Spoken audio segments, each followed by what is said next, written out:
Olá, sejam muito bem-vindos ao podcast Talviews. Eu sou Ana Westphalen, do Research do BBA, e aqui comigo hoje eu tenho dois analistas do setor de utilities, o Felipe Andrade, que é responsável pela cobertura do setor no Research do BBA, e o Bruno Barros, que é analista de utilities na Itaú Asset. Muito obrigada por terem vindo.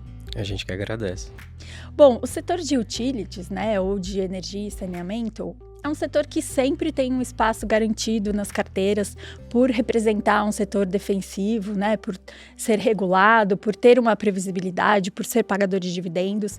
E esses fatores já fazem com que o investidor brasileiro goste muito de analisar esse setor. Mas neste momento a gente tem uma série de pontos aqui que representam oportunidades e que tem chamado a atenção tanto do investidor brasileiro quanto do investidor estrangeiro para se inteirar sobre o que está acontecendo nas empresas desse segmento. Bom, eu queria começar perguntando para vocês dois, assim, já está muito claro que vocês são analistas e também meio que fãs, de tudo que envolve o setor. Vocês falam promovendo, as empresas do setor. Então, eu queria começar explicando para quem está ouvindo a gente, por que esse é um momento de oportunidade diferenciado e por que a gente tem recebido tanta demanda por análise envolvendo as companhias. Eu acho que, começando aqui do meu lado, se a gente traça um paralelo de uns 5 anos, mais ou menos, acho que nesse período o setor ele passou por diversas mudanças. A gente, quando olha, por exemplo, o setor elétrico, a gente já tinha, de certa forma, um marco regulatório robusto, a gente tinha diversos cases que eram acompanhados, de certa forma, de perto, tanto pelo investidor local, mas a um nível um pouco menor, pelo investidor internacional, por questões de liquidez, e pela exatamente falta de teses investíveis, no setor elétrico naquele momento. Você tinha poucas, apesar da robustez do marco regulatório. E a gente teve uma série de reformas que foram acontecendo no decorrer dos últimos anos, melhoras também do ambiente regulatório, conclusão de processos que são extremamente relevantes para algumas teses, como, por exemplo, a renovação das concessões de distribuição. E, como eu mencionei, com esses avanços, o que acabou acontecendo foi o surgimento de diversas teses investíveis. Você tem diversas empresas hoje no nosso setor que têm um management muito bom, tem uma governança muito adequada, que tem um track record de alocação de capital que realmente é louvável. Então, quando você combina todos esses efeitos, ao que você acabou de mencionar, que seria exatamente empresas que são geradoras de caixa, empresas que têm capacidade de pagamento de dividendo e, acima de tudo também, empresas que têm capacidade de crescimento, tanto orgânico quanto inorgânico, muito evidentes, o que a gente passou a observar foi exatamente um fluxo muito forte de demanda de investidores para falar desse tema. Tanto o local que já estava muito habituado a essas teses, quanto o investidor estrangeiro. A gente, no decorrer aí dos últimos meses, teve a oportunidade de discutir essas teses com investidores de diversos lugares do mundo, e um fator que chama bastante atenção é exatamente o nível de oportunidade que a gente tem aqui no Brasil, comparado com diversos outros países do mundo. Por exemplo, você olha para o saneamento, você ainda tem uma parcela relevante da população que ainda não tem acesso a nem só a coleta, como também ao tratamento do esgoto. Apesar da gente ter avançado muito na universalização do setor elétrico para alcançar toda a população brasileira, a gente ainda tem diversos outros, quando a gente para analisar diversas outras avenidas de crescimento das distribuidoras, dentro da sua própria área de concessão, se a gente ainda tem um consumo do per capita, em alguns locais do país, que ele está bem abaixo daquilo que a gente observa em alguns outros estados do próprio país, e mesmo alguns estados que têm ali uma realidade econômica um pouco melhor, eles ainda têm um consumo de energia elétrica que não é comparável com alguns países um pouco mais desenvolvidos. Então, assim, e isso olhando para o básico, se a gente começar a discutir aqui eletromobilidade, todas as outras oportunidades que a gente vai observar no futuro próximo, realmente é um mercado que ele traz muita oportunidade. E aí, como eu falei, quando você junta um marco regulatório que traz bastante previsibilidade para o investidor, você traz empresas que têm uma capacidade muito sólida de usar esse marco regulatório para alavancar seu modelo de negócio e ser um vencedor ou uma vencedora, realmente você acaba trazendo aqui uma demanda forte para falar dos papéis de utilities, e é isso que a gente observa até traçando esse mesmo paralelo. Se a gente volta lá em 2015, 16, as empresas de utilities, a gente até estava discutindo isso recentemente, elas representavam 5% do índice. Agora, nesse ano que passou, 24, a gente já está falando de algo como 12%. Então, assim, realmente é um salto transformacional e, assim, é bom para o mercado como um todo, porque os investidores agora passam a ter uma gama, né, de opções de investimento em empresas do setor, com características distintas, às vezes, exposições a mercados distintos, que exatamente, eu acho que é o que tem feito o interesse, né, ter aumentado a esse ponto que a gente observou hoje no evento. Legal. Bruno, se você puder complementar também, falar um pouquinho sobre o momento de dinâmica favorável de preços que a gente está vendo, marco regulatório. Pois é. Primeiro, obrigado pelo convite, é um prazer estar aqui e a gente ter esse papo aqui sobre o setor. Acho que o Felipe foi feliz na fala dele, trazendo o arcabouço, né, que permite com que o setor seja um setor bastante prolífero, né, para investimentos. E o que eu poderia complementar é que, apesar do setor elétrico, né, já ser universalizado há, vamos dizer, mais de 15 anos, né, o marco de universalização declarado pela ANEEL, se eu não me engano, é 2009. Então, o que é a universalização? A energia elétrica chegou para a maioria dos domicílios brasileiros. Apesar disso, essa energia que chegou lá atrás, ela não necessariamente chegou com a robustez de rede necessária para as demandas atuais.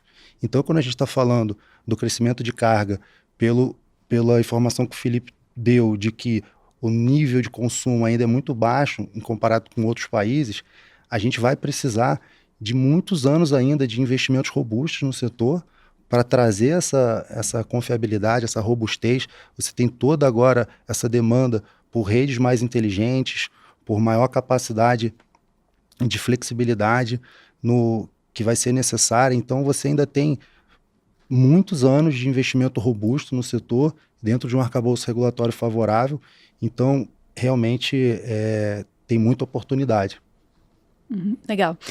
Hoje a gente teve a conferência de utilities aqui no BBA, e eu não lembro nas últimas que os outros analistas dos outros setores, né, Felipe, não fiquem chateados nem com ciúme, mas assim, eu não lembro da gente ter visto um setor que trouxe tanto investidor aqui para acompanhar, né? Todas as empresas do setor vieram, investidores institucionais fazendo perguntas, participando.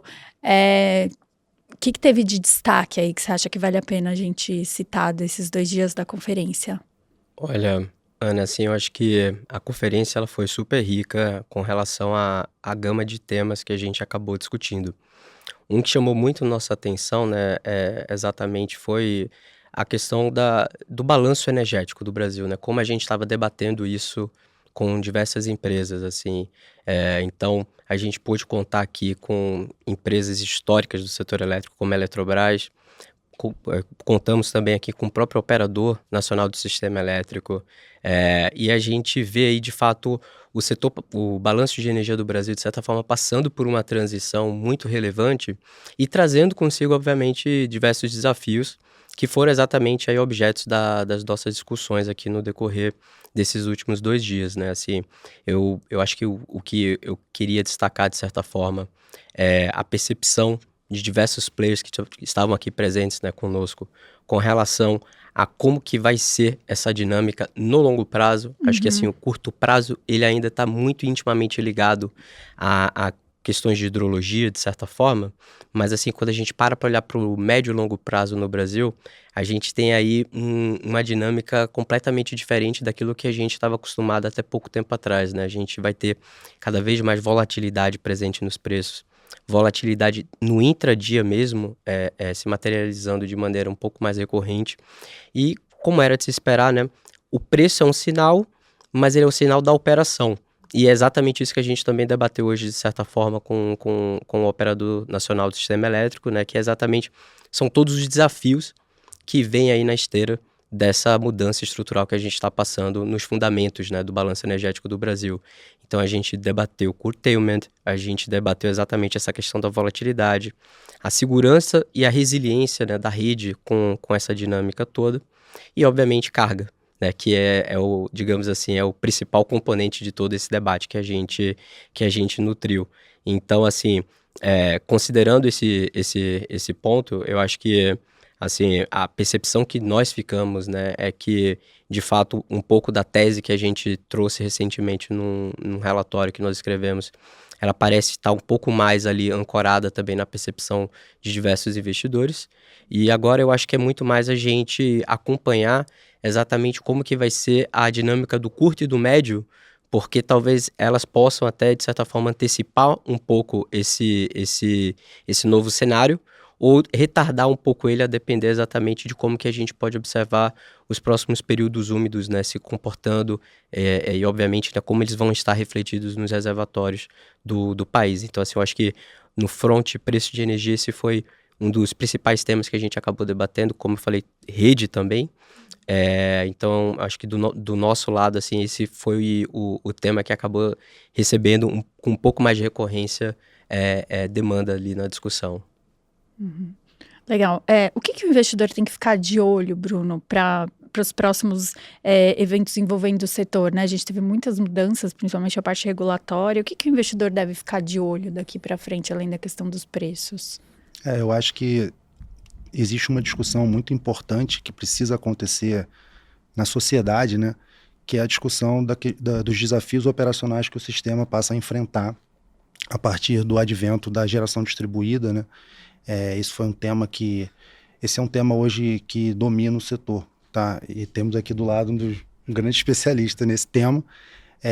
E aí, quando a gente olha, né, para o que pode acontecer no futuro em relação a esse tema, parecem até trazer oportunidades, porque quando a gente fala que hoje a geração distribuída, né, ela passa a ocupar um pedaço grande da flexibilidade do sistema, isso dificulta a operação do sistema, é inexorável que a distribuição participe em algum momento da gestão dessa carga, apoiando o operador sistêmico do Sistema Nacional dentro das suas áreas de concessão. Então, isso abre talvez um novo fronte de oportunidades para a distribuidora prestar um novo serviço, investir mais, eventualmente, em equipamentos que sejam necessários para atuar dessa forma. Então, eu acho que tem muita coisa ainda que vai vir dessa discussão, mas eu vejo com otimismo. Eu não vejo que isso seja um grande risco ou um grande problema, tá? Até porque um problema no setor, ele não é um problema setorial, ele é um problema nacional, ele é um problema que tem repercussões para toda a sociedade. A energia elétrica vamos dizer assim, um bem essencial, né, pro dia a dia das pessoas. Então, o que eventualmente parece hoje um problema, um desafio, acho que vai ser resolvido e vai trazer oportunidade. Legal. Acho que quem está acompanhando a gente com certeza quer ouvir um pouco das teses, né, de vocês, Felipe. Eu sei que Eletrobras é uma top pick do setor, vocês escreveram recentemente sobre isso. Queria que você explicasse um pouquinho o que você está vendo, principalmente de oportunidade no momento da empresa. Eu acho assim que, como a gente estava debatendo aqui, esse novo paradigma que a gente está vivendo aqui de preços, eu acho que é sempre importante a gente lembrar do que é a Eletrobras, né? A Eletrobras, ela é uma empresa composta basicamente ali de um segmento de geração, um segmento de transmissão. Quando a gente olha para o segmento de transmissão, né, que é um segmento clássico que o investidor, em particular a pessoa física, acaba olhando, a gente está falando de um segmento que não tem risco volumétrico, cuja receita é indexada à inflação e que você tem uma alta previsibilidade, né, da geração de caixa daquele modelo de negócio, que sempre acabou, né, levando empresas desse tipo de modelo de negócio a ser uma excelente pagadora de dividendos, porque o grande dispêndio de caixa dela sempre ficava muito alocado ali no momento que ela estava construindo uma linha de transmissão, fazendo exatamente o CAPEX ali para expandir o seu portfólio de ativos. A Eletrobras tem esse modelo de negócio de transmissão e ela também tem geração.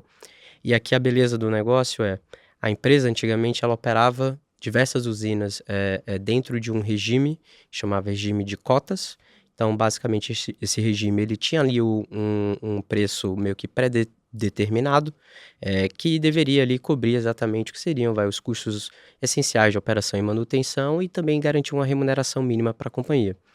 Desde ali o ano de 2022, o que a gente viu foi o início da conversão de diversos ativos que a empresa possui para um regime comum que a gente observa em quase todas as outras empresas, que permite a empresa vender essa energia livremente.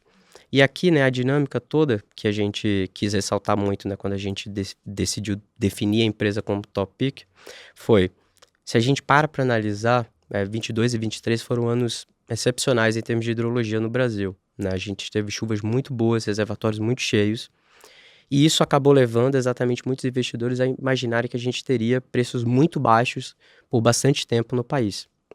Só que a grande mudança, que eu diria assim, dentro dessa dinâmica, ela está ali exatamente atrelada a dois principais aspectos, né? O primeiro aspecto eu diria que a gente, nos últimos 7 anos, mais ou menos, a gente não adicionou praticamente nenhum reservatório relevante, né, que pudesse, de certa forma, ser a grande bateria, como sempre foi, né, para o sistema. E a gente teve algumas decisões que buscaram fazer o quê? Refletir no preço de energia um pouco mais de acurácia, quando ele é comparado ao sinal econômico que a operação real está dando. Então, basicamente, o que a gente observou foi, essa decisão foi tomada, né, no ano passado, só que esse novo método, né, que foi adotado no modelo de precificação de energia, ele só passou a valer nesse ano, o que fez com que os preços de energia também, de certa forma, considerando uma hidrologia um pouco pior do que era esperada, eles subissem substancialmente. Então você teve, digamos assim, esse impulso no curto prazo, né? E quando você passa a olhar para o médio e longo prazo, o que a gente observa? A gente observa cada vez mais uma dinâmica de mudança estrutural do nosso balanço energético. Por quê? Eu tenho a carga, apesar da gente não estar falando de uma economia crescendo a um ritmo extremamente acelerado, a carga continua crescendo. Eu, como mencionei para você, a gente não tem adicionado hidrelétricas, né, que potencialmente deveriam representar ali um custo marginal zero para a operação. E, no fim das contas, eu vou ter uma dinâmica de demanda no intradia que, em alguns momentos, no futuro, ela deve começar a demandar com um pouco mais de recorrência um despacho termoelétrico para que ela seja atendida. E, obviamente, o despacho termoelétrico, ele tem um custo implícito. E aqui é exatamente onde está toda a beleza do negócio, que as termoelétricas elas passariam a ser despachadas mais ali nos momentos de pico de demanda, no fim do dia, que coincide com o que é, no geral, o perfil de geração de hidrelétricas. E a Eletrobras ela é uma empresa de geração e transmissão, mas o business de geração dela é composto 99% por hidrelétricas. Então, o preço de captura que você tem aqui da sua geração ele é substancialmente mais elevado do que seria um preço médio. E, como eu falei, né, conforme a demanda ela vai evoluindo, você teria exatamente aqui o quê? Uma dinâmica de preços ficando cada vez mais pressionados para cima, permitindo a uma empresa como a Eletrobras, que tem um volume gigante de geração, de capacidade, né, que não está contratada, que ela pudesse oferir ali cada vez mais resultados positivos dessa posição quase que direcional que ela tem. Então, assim, quando a gente traz isso, né, a gente olha um fundamento muito positivo para a empresa e, em paralelo a isso, a gente teve também a definição de uma metodologia de alocação de capital da empresa, que vai meio que ditar um pouco ali o que vai ser a distribuição de dividendo dela para os próximos anos, que na nossa visão, né, se esse cenário de fato se materializa, essa metodologia ela aponta ali para a Eletrobras se tornando uma das maiores pagadoras de dividendo aqui da nossa cobertura. Então, quando a gente olha para o fundamento e para, de certa forma, aqui, essa possibilidade, né, de você ter um fluxo muito alto de distribuição de dividendo sem você alavancar a empresa num patamar inadequado, a gente realmente ficou muito positivo com a tese e decidiu reiterar ela ali como nossa top pick. Legal. Acho que eu vou aproveitar e perguntar então para o Bruno de saneamento, para complementar aqui a visão do setor. Legal. Saneamento a gente hoje tem no Brasil uma das maiores empresas do mundo, que foi privatizada recentemente, que é a Sabesp. Desde a privatização, o novo management que assumiu vem entregando resultados muito satisfatórios. E a Sabesp, apesar da performance recente, ela ainda ela está só começando, né? Ela ainda tem muita coisa a ser feita, tem muita oportunidade. E a gente ainda gosta bastante, tá? Dentre essas oportunidades, você tem desde ainda possíveis reduções de custo ali para melhoras de eficiência, você tem novas alocações de capital, tanto no estado de São Paulo, com o Universaliza SP, que é um programa do estado que busca trazer a universalização para os municípios que estão fora do contrato da Sabesp. A gente está falando já de mais de 120 municípios que aderiram. A gente tem que lembrar que a Sabesp ela não tem contrato com todos os municípios de São Paulo. Ela tem com praticamente a metade. São Paulo tem 600 e poucos municípios, ela tem contrato com 370, mais ou menos.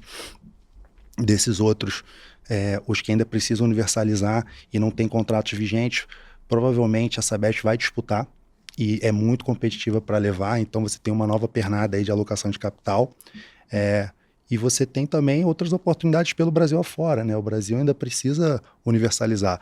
Lá no começo da conversa, quando a gente falou que a distribuição foi universalizada em 2009, a distribuição de energia, mas mesmo assim ainda tem muito investimento, né? E não é uma opinião, é um fato, as empresas já estão investindo mais de 3 vezes a depreciação regulatória dela, estão fazendo os maiores níveis de investimento da história.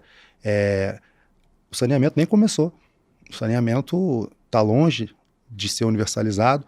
Essa é uma pecha que o Brasil carrega, né? A gente está em 2025 e acho que como sociedade, em 2020 a gente parou e olhou e falou, a gente precisa fazer alguma coisa. Então você teve um novo marco.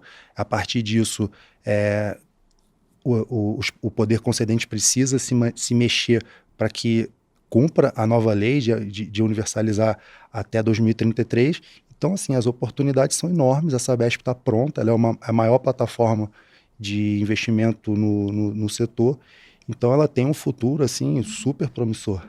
Uhum. Legal, mas Sabesp é a sua preferência no setor? Não? Dentro de saneamento, sim, apesar de que entre as 3 empresas puras listadas de saneamento, eu vejo todas com bons olhos, né? A Copasa, ela passa por um momento muito interessante de uma eventual privatização, do que a gente vem acompanhando.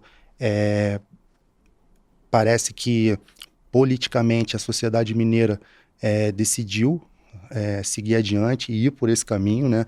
É muito importante quando a gente está discutindo serviços de utilidade pública, né? Porque historicamente esses serviços eram prestados pelo poder público, né? Quem dominava o setor eram as empresas estatais. Então ainda existem algumas estatais, em energia elétrica muito poucas, né? Acho que CEMIG e Celesc, mas em saneamento ainda tem muita. Das 3 listadas, 2 ainda são estatais. E é possível que a Copasa se privatize, né, para ganhar agilidade, para ganhar competitividade. Então, é um tema importante de estar sendo acompanhado. E a própria Sanepar tem um exemplo dentro de casa, que foi a privatização da Copel recentemente, outro caso de extremo sucesso. Eu acho que o Felipe vai concordar aqui também que é uma excelente empresa. Esteve aqui na conferência também, o Daniel Slaviero, e sempre falar com ele dá bastante orgulho, né, de ver essas pessoas que chegou ainda como uma empresa estatal e levou a empresa onde a empresa está hoje e continua levando. Então a Sanepar tem tudo também para em algum momento, né, dependendo do ciclo político lá do Paraná, seguir por esse caminho. Então eu gosto do setor como um todo.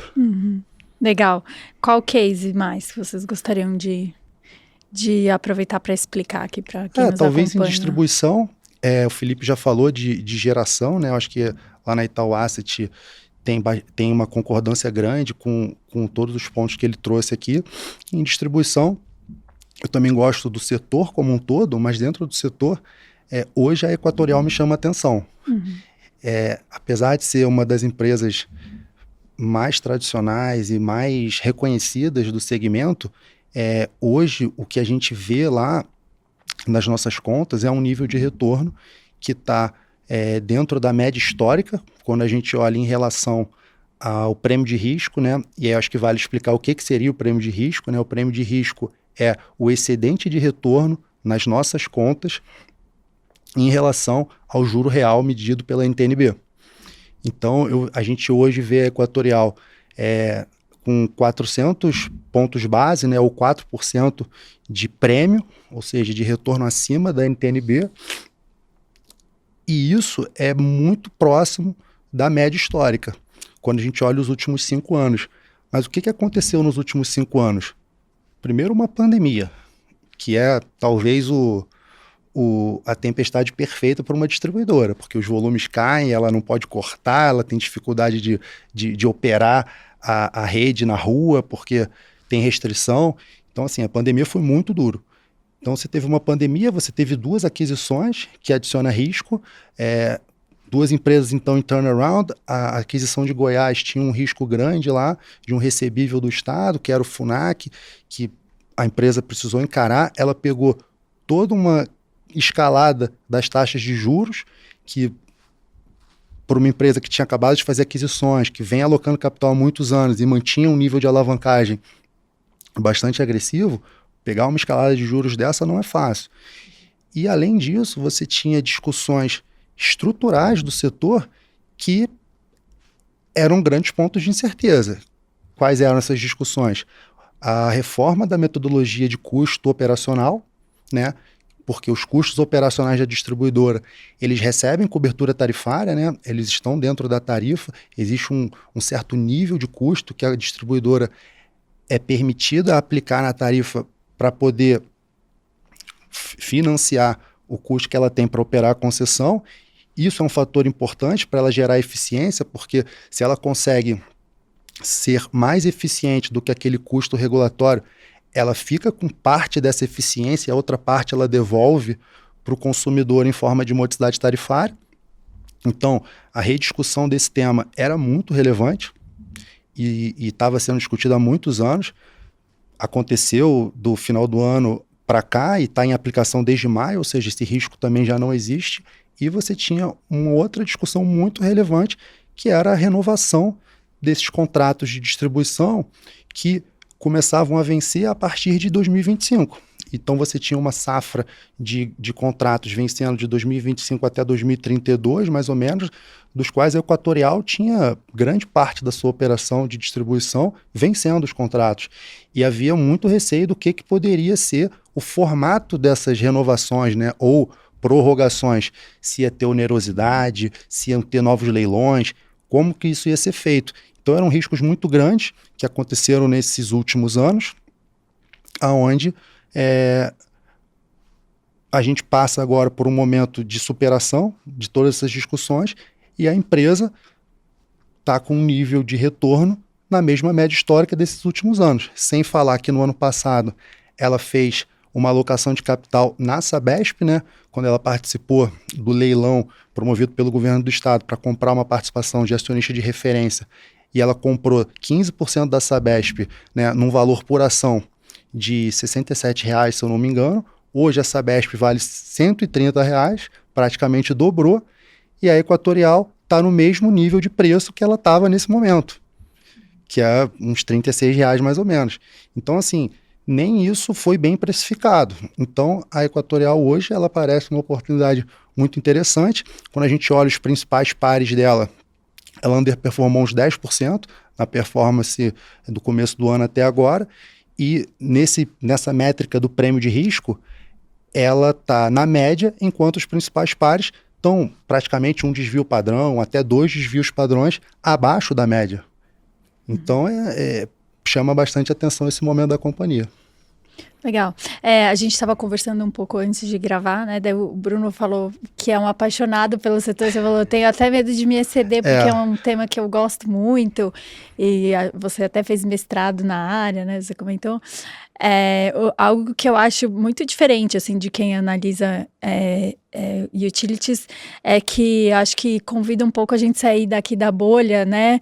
E E muito ver como que tá, o que está acontecendo no Brasil inteiro e se aproximar da pauta de regulação, tem também uma aproximação de pauta política. Eu acho um setor super rico, que imagino o quanto que exige de vocês. O Felipe está há mais de 10 anos aí acompanhando o setor, né?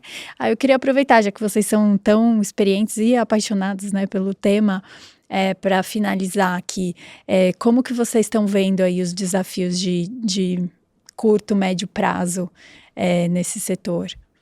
Eu acho assim que quando a gente para analisar, né, Bruna, assim, é engraçado até que todos esses temas aqui que a gente estava discutindo, né, renovação das concessões, distribuição, marco regulatório de saneamento, esses temas, assim, eles foram aguardados, assim, por anos pelos investidores e também por nós analistas, porque acho que o essencial sempre foi, existia muita demanda no Brasil para esses dois itens, né, para o setor elétrico, para saneamento.